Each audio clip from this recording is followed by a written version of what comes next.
Good morning, Scratch Kitchen. This is Tracy, your host. How are you doing? I hope wherever you are staying warm. We, however, here in Southeast Michigan, are freezing. Woke up, there's snow everywhere. This is Jarred Up January. And I gotta tell you, I have enjoyed week one.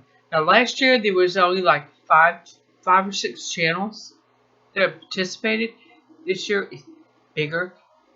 And believe it or not, it's actually better. Let me go over the list for you. Now, this is the brainchild of Lisa Sutton and Heather Kahn from Sutton Daze and Heather's the Kneady Homesteader. This year, though, it's those two. Freedom Homestead with Angie, Whippoorwill Hollar with Miss Brown, Lou Creates, Mandy from More to Life, Potpourri, Angie from Angie's Pantry, Paul from Paul's Rule of Thumb, Mouse Toast. I have no idea what her first name is, but she is fabulous. Fabulous.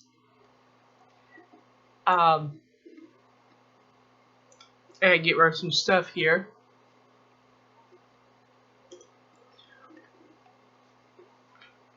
Kneady Homesteader, Heather, like I said, Purposeful Pantry, Darcy, and I use my new little tablet to type this out on, and it's like I'm still getting used to it. Alright, week one, day one was Lisa Sutton with maple bourbon pecan pie filling. OMG. This is fantastic. This is a pie filling that, if you are new to canning, is a perfect pie filling. You do not have to use the maple and bourbon. You can make just a plain pecan pie filling. Just to kind of get your feet wet. Now, the reason this would be a perfect one to do is because you don't have to use clear gel. Clear gel is a modified starch to thicken pie fillings that you can use in canning. You are not supposed to use cornstarch in pie fillings. However, Bernardin, that is Ball's company in Canada, has said you can do it. We'll look at that when we go to Mandy. Now, Lisa shows how to lay the pecans out on a cookie sheet. Take parchment paper, put it down, put the pecans down on them. Because after they come out, you pick that parchment paper up and just kind of chop them. And then put them into your pot. Easy peasy mac and cheese. Now, she goes through. Lisa is very thorough. I mean, she does not miss a step. She shows everything, step by step. Alright, so I have a link to her channel. I also give you a link to her Estes.com shop, because she has some really neat items in there. Alright, Thursday, Freedom Homestead, Angie, minestrone soup out of the Amish cooking book. Oh my god. Okay, this cooking book, this canning cookbook, was done by Georgia Feroza. She worked with the Amish in doing this book. It is very thorough. Very clear directions.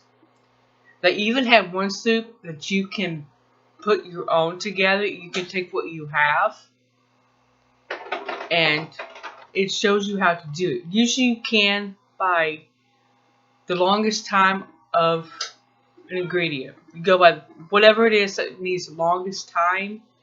That's what you go by. Now, Angie, she even shared a story about her and her dad having this, you should go over and watch her video and listen to it. Now here's the thing I will repeat many times. Okay, you can cook chili or soup in a pressure canner, but you cannot can in a regular pressure cooker. They're not designed to get up to the heat needed to can food properly. She goes into the whole reasoning of the venting. You gotta let when you see the spout of air coming out of your vent, of your spit, that is the air being released. It's just being pushed out of that canner altogether. It's pushing air out of the jars and out of the canner itself, so it can come up to pressure. Now, the soup looked beautiful. Whippoorwill Hollar. Lori Diane is just a good old Southern girl. She is from the other side of Arkansas from me. I grew up over by the Tennessee-Arkansas border, and she's from the other side, just like right directly across the Ozarks. Her video was winter squash soup, and it looked delicious, y'all. I mean, just absolutely wonderful. And she shows how to serve it as well. That's something I absolutely loved about the video. Alright. 2 Lilu with canning salmon. Hello, yes. Actually, believe it or not, I used to think I didn't like salmon. I love it. And she canned it. She shows how to go through the process. Now, if you're one of these people you like to process what you catch, I have a video linked to Linda from Linda's Pantry where she took a tuna and broke it down. It was brutal, y'all. But the girl at 5'2", she got it done. And she makes it clear that you must pressure can salmon and any other fish, meat, beans. They have to be pressure canned.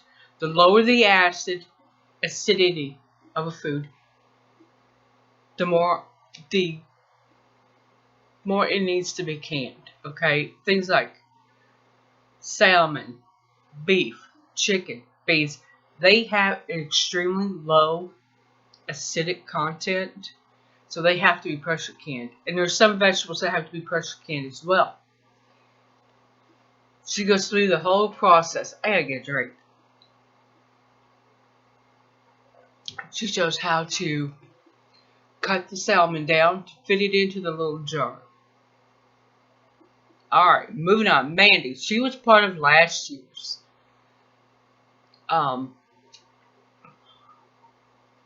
Jarred Up January.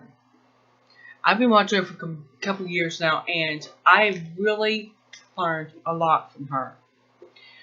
Her and Lisa and Heather share sources with people. They review books and they tell you what they think. Now, she did a recipe out of the Bernard book, which allows you to use cornstarch. However, Ball, just across Lake Erie from Canada, on the side I'm on, says no. People, flip a damn quarter and make up your minds, okay? Until I get a few more years under my belt, I'm not going to play with it. Alright. Now, she also goes into detail about handling food, how hot food goes in hot jars in a hot pressure canner. This avoids thermoshock. Thermoshock is one thing that will destroy your whole canning process because you can break jars. You have an ice cold jar, you put hot food in it, it's going to break the glass. This is the way it is. Now, Potpourri did a maple orange sweet potato mash. Now, she didn't mash, she did not mash her potatoes when she put them in a jar. You're not really supposed to do that. It's my understanding. Even though Lori Diane did do that with her soup. I think she did. I'll have to go back and watch that. Anyway. Potpourri, she has many years under her belt. She divided the recipe she used up.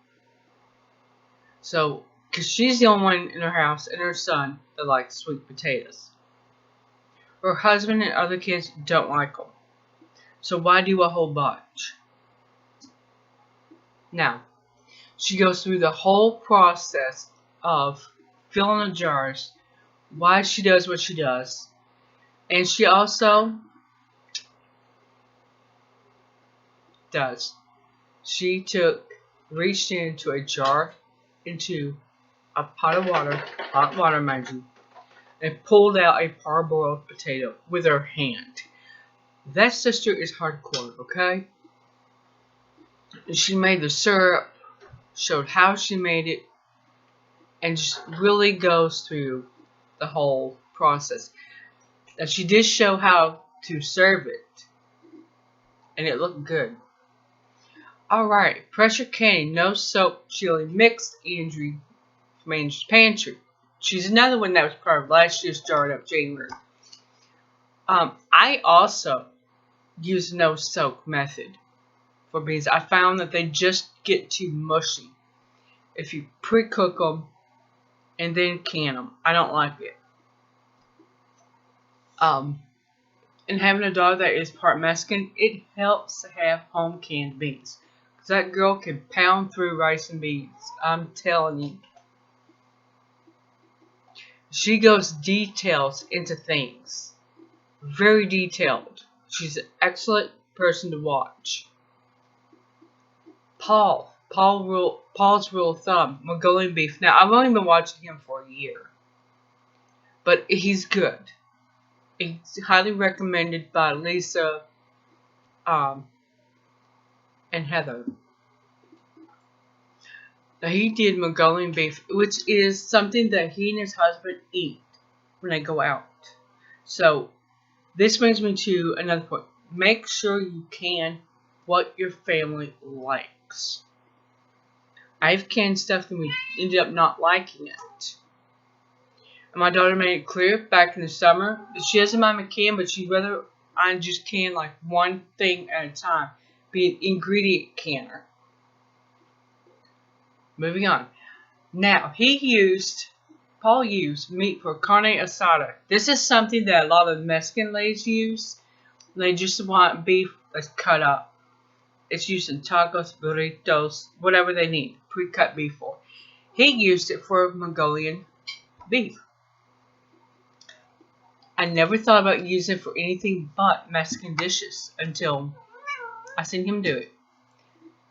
I'll do it now. And it looked absolutely beautiful the way he did it. Alright, beef stroganoff, mouse toes. This is another good old southern girl. You're really going to like her. She's got a great TV post personality. And she's very real. What you see is what you get. Okay? And I'm giving you a link for a how-to that she did with her Presto. She shows how to set it up. And the jars look absolutely beautiful. Heather did. I gotta get the cat off here. Come on. causing trouble already. Heather did a white balsamic rosemary thyme jelly.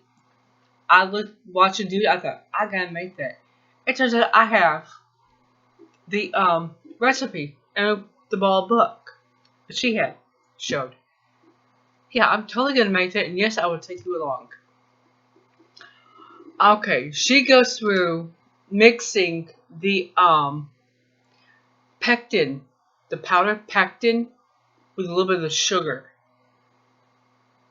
This way it gets dissolved better into your mix.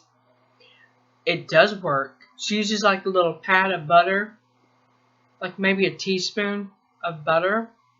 That helps reduce the foaming.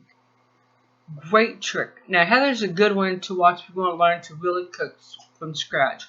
Go through her old videos, watch them all the way through. I'm telling you, she's fantastic.